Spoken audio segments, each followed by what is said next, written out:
Merci beaucoup, Monsieur le Président, de m'avoir invité. Merci beaucoup d'être là pour ce dialogue important face à une question si complexe qui est la question de la mort. Le Comité consultatif national d'éthique a osé écrire, pour moi c'est une audace étonnante, je n'y arrive pas à y adhérer pour le moment, que provoquer la mort de quelqu'un était un acte de fraternité. Je ne comprends pas comment la fraternité consiste à couper la relation de façon définitive.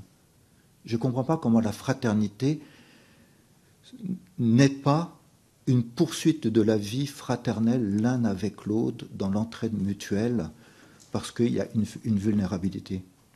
Couper la vie, couper la relation de façon définitive ne peut pas être un acte de fraternité. C'est comme si on inscrivait, selon le CCNE, dans notre devise républicaine, la mort comme étant une valeur et de donner la mort étant une valeur.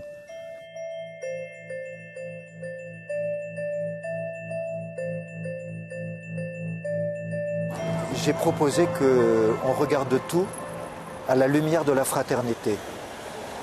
Est-ce que ce qui se passe actuellement permet de construire la fraternité authentique avec les personnes qui sont en fragilité parce qu'elles sont en fin de vie à court terme ou à moyen terme, et que cette fraternité qui se tisse par exemple entre le personnel soignant et le patient pour réfléchir ensemble à ce qui convient le mieux pour qu'il soit apaisé, qu'il ne souffre pas, qu'il soit conduit dans le confort dans ces derniers moments de leur existence sur Terre.